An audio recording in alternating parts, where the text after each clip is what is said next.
Jane and the Magic Tree by Elisabeth Roche, aged 9. Runner-up in the Yorkshire Festival of Story 2021 Children's Story Competition, judged by Michael Morpurgo.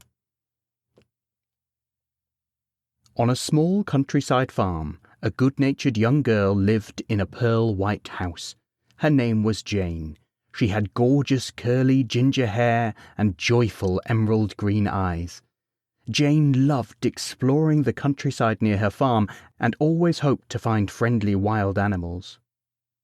On a summer's evening, as the sun began to set, Jane came across a small tree sapling. She was very concerned because the leaves of the tree were terribly droopy. She hurried home and collected an old watering can. Jane filled it up to the top and ran back to the sapling tree. She poured some cool water onto it, but in the distance Jane heard her mother calling her to return home for supper since she was terribly late. Jane returned to the tree sapling every day to assist the plant to grow. No matter the weather, no matter how she felt, she was always there. Over time, the tree sapling grew and became a gigantic tree. One day, to Jane's surprise, she came across a village of tiny pumpkin houses in the tree. She thought this was a very peculiar finding, to then be even more shocked to spot some small wild animals living in the houses as well. She thought she saw a spiky, mysterious hedgehog, a fluffy silver squirrel, and a snowy white rabbit. Jane wanted to get nearer to them, but they were very high up in the tree canopy. She thought about climbing up further, but she was too scared to do it by herself.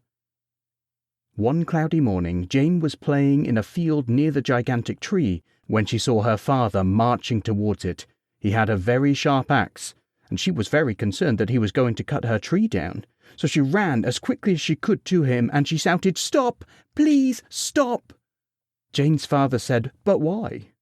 If we just cut this tree down, we can make a small fortune and buy even more land for our farm." She stared at him and began to cry awfully. Jane said, "Please don't. Please, do not cut down the tree, because I found some friendly wild animals living in it, even a spiky, mysterious hedgehog, and you know how much I love hedgehogs."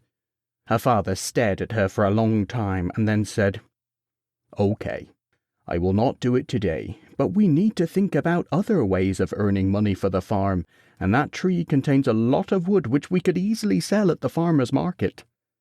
The clouds grew increasingly grim, and then it started to rain. They both ran back to the farm as fast as they could, and the weather grew ever more turbulent. The rain and the winds then began to progressively damage their farm. Her father groaned, "Oh no, this is going to take days and days for us to clean up. It's a really bad storm. What are we going to do?" Jane and her father peered out of the kitchen window, when they were then both astonished to see a small spiky hedgehog fly past. To everyone's great surprise, the hedgehog cast a magical spell by uttering the words, clean up, farm, clean up." A flash of blinding light struck them both, and when they were able to open their eyes, they immediately noticed that their farm had been completely cleaned. Jane and her father were feeling flabbergasted, and slowly realized they were very lucky that Jane's father had not cut down the tree and angered the small magical animals.